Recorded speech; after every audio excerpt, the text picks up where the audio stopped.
Hey, if you're a fan of Teddy Swims, well, check this out. I'm guilty, baby. Hang tight because today I'm going to break down this song and show you my cover of it. Hold for the intro. Hey, welcome back. I'm Jeron, music independent artist here based in the New York City area, producer, singer, songwriter, lifelong musician, educator, all of the above. On this channel, I do all things music, where I love to do originals, covers, breakdowns of stuff. So if you're into that sort of thing, I encourage you to subscribe, hit the notification bell. You'll be the first to know when I do more content like this. All right, so let's get into it. Teddy Swims. I'm sure you've heard of him by now. Phenomenal talent. To me, he just kind of came out of the woodworks. I think he's like a YouTube star. He just released a single about a week or so ago called Guilty. I had to hop on it, do my own cover rendition, and I wanted to break down the song, my emotional impact, my thoughts as a musician, interpreter of doing this cover rendition. So let's check it out.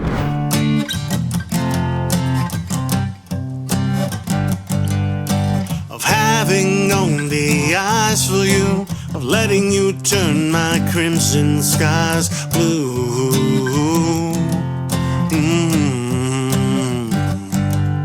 All right, so right off the bat, obviously this is a acoustic stripped down version. I encourage you to go listen to the original studio full-length track recording. It's really, really cool. They went with a very bluesy rock kind of modern feel, perfectly suited for his voice and his key. I think he's in F minor. Now the lyrics right off the bat, of only having eyes for you, of letting you turn my crimson skies blue. All right, so obviously it's a type of love song. You know, the chord progression is pretty simple. It's a 4-chord progression that just keeps looping over and over in a minor key, but it does some interesting things later on, and let's keep hearing the rest of it. Of hating you, somebody new, of getting hella jealous of the ground that's under you.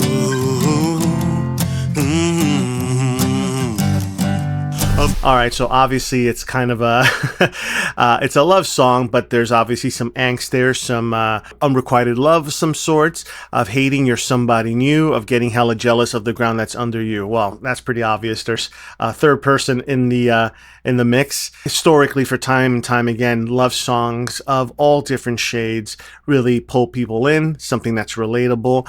This one's more on the melancholy side than your typical professing of love. And that's also cool too. I think Teddy's voice really lends itself well to, because it's so emotive, to really make lyrics like this and music like this more believable. I personally, when I write my love songs, my original love songs, there's always a spirit of melancholy. Every now and then there's some hopeful and wistful kind of things, but it's usually melancholy or unrequited love. Again, those are age-old topics that'll never die. Let's keep listening. Going way too hard, or trying to call you while I'm storming at the bar, of going way across the line, of needing you at the end of every night. All right, so obviously that is a departure. It's kind of a pre-chorus. Obviously the first two were verses. This acts as a pre-chorus, and it's building that momentum and anticipation that something else is coming. Personally, as a fan, as a listener, I'm not a fan too much of the verses, other than they are the mechanisms to obviously set the basics of the story. But the pre-chorus, I really, even though it's the same 4 chords, it's the way the phrasing of the melody occurs, and it's building that anticipation. So I think the writers of the song, it could be Teddy, it could be a group of people, I haven't really looked that up, but whoever, regardless, they do a really good job of using the phrasing, even though it's the same 4 chords, building that anticipation for the listener. Sure, you can guess what's coming. I'm guilty, baby, I'm guilty, baby. I'm gonna stop right there, and if you're familiar with the song, probably know what's coming. And obviously for YouTube purposes, I can't really play too much. Time out. If you're enjoying this content and you want to go beyond just being a casual viewer, subscriber, or follower, well then I got something for you. I encourage you to head on over to my Patreon page, where you can become a true fan and or supporter of my music journey, my content creation, and growing this channel and other platforms. There you can choose from any tier, each having its own exclusive perks and benefits. Your support there as a patron helps me further build a community and keeps keeps me motivated and able to create more content and music for you. I'll put a link in the description or on screen. All right, now back to our... I like that. That's obviously a very elongated phrase. It's a hook. You know, it draws you in, and obviously it's the hook of the song, Guilty, the title of the song. I'm guilty, baby. I'm guilty, baby. And he could just stop right there singing that and go back into a verse or kind of an instrumental solo. But I love this format that's coming up next. Having a bleeding heart is a crime. Loving you means I'm serving life. I'm guilty, baby. I think that's really clever song structure right there by doing the hook, entering the chorus. But then that part of the, when he sings, if having a bleeding heart is a crime, if loving you means that I'm serving life, kind of acts like a post-chorus in terms of, again, where the emotion of the song is heading in section to section. It's its own section within a section, but then it caps off, it bookends with the hook again, I'm guilty, baby. I thought that was really, really clever. You start seeing more of that in modern music, the post-chorus of things. One example I can think of is Sia's song, Chandelier. You know, she sings her hook, if you're familiar with it, and then she does kind of this spoken, sung, sing-song section that acts like the post-chorus, again, using the same chords in the harmonic progression. And I think that's something that's great. It's intelligent, crafty songwriting, something I've been trying to implement in my own songs in the last couple of years. All right, let's keep going. Using medicine as a crutch, the nights when the voices in my head won't shut up. Of going. So there, obviously, it's another verse. You can call this verse 2 or verse 3, however you're counting them.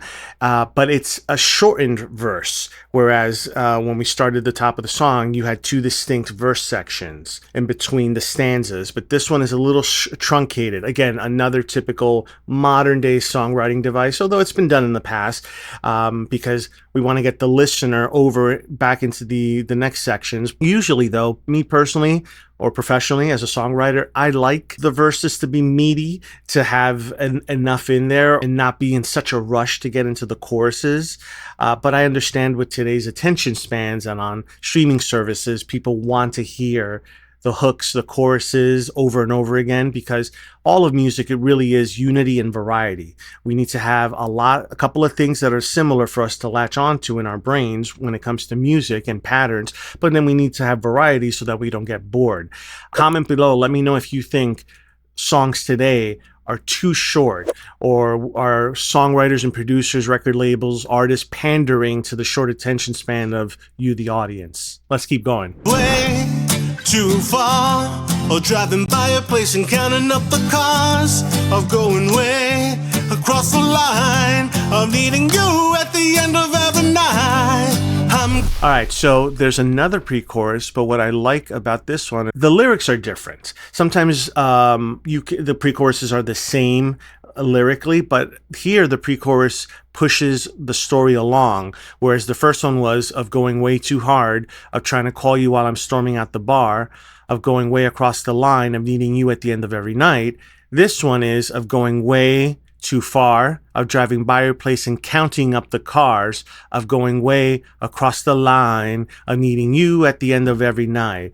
And what I like is that these syllables, they sound like it's easy to, if you're not paying attention, to think that it's the same words in the pre-chorus because the lyricists chose similar sounding words, but really they are doing a great songwriting trick, making you think that it's the same, but yet there's something different about it. And then just those little minor changes in the chorus, in the phrasing, just by Teddy going up a note, again, that gives it that just enough of that variety so that it doesn't become stale. Guilty,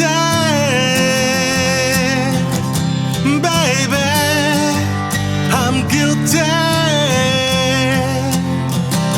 baby, having a bleeding heart is a crime, loving you means I'm serving life, I'm guilty.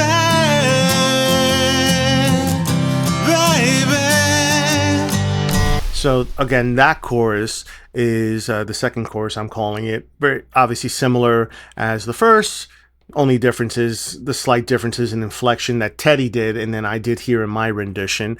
And of course, that's that unity. That's that thing we want to hear again as the listener. But here is my favorite part of the entire song. How bad I need you, ain't enough word to say. I absolutely love this section in the song. The bridge is actually my favorite part. I almost think it's a song within a song.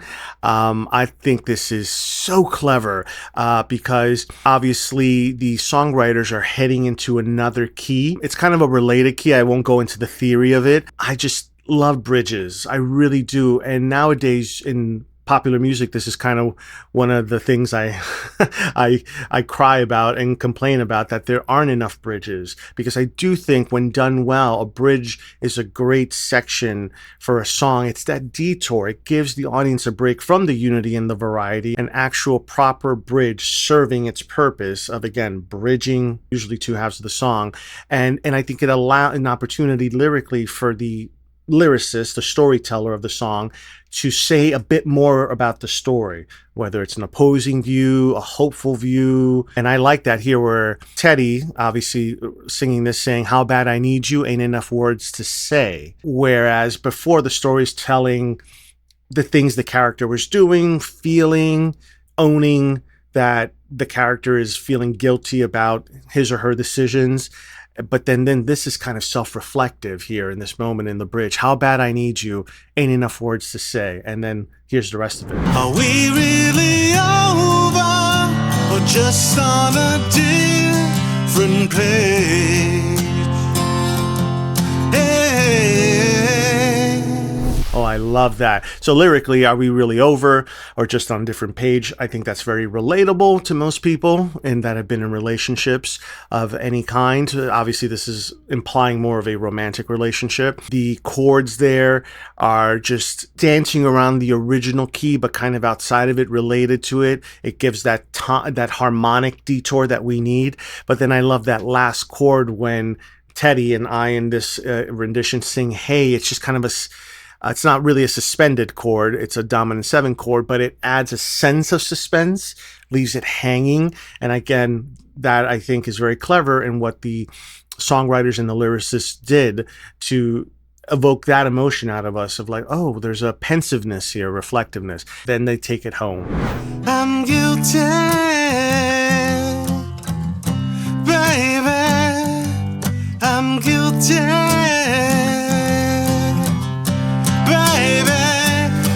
So in the original recording, which I encourage you to listen, the band kind of comes down in dynamics.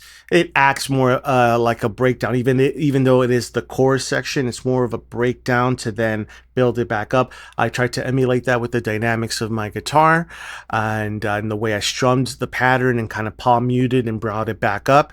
And you could hear I was a little bit more delicate. That was a choice I made, a little bit more delicate with the phrasing of my of the lyrics there. I'm guilty baby, I'm guilty baby. I went a little bit more breathier. Teddy takes a different approach. He can do just about anything. But that was my interpretation, what I felt served my acoustic rendition here. And then here's the rest of it. A bleeding heart is a crime. Loving you means I'm serving mine. I'm guilty.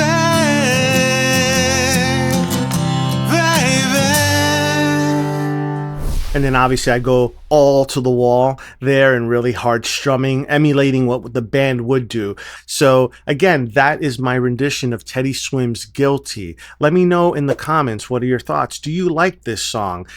This is probably one of the first cover songs that I wouldn't say wishy-washy, but I wasn't totally in love with. Didn't love all parts. Like I mentioned, the verse was a little lackluster for me in terms of the phrasing of the melody, but I do love the pre-chorus. Chorus was good too. Obviously, it's a hookworm. It gets in your ear, and I absolutely love the bridge. So I'm curious to see what you thought of this song, and let me know if there's any other songs you want me to cover by any modern artist or where my heart lies, the old legacy artists. I encourage you, while you're here, to subscribe, hit my face up here, all right, not this one, and please, it goes a long way to help me with the algorithm. Small channels and creators like me really need your support. And also check out one of the playlists over here, videos for more content like this. I'm Jeron Music. I'll see you next time.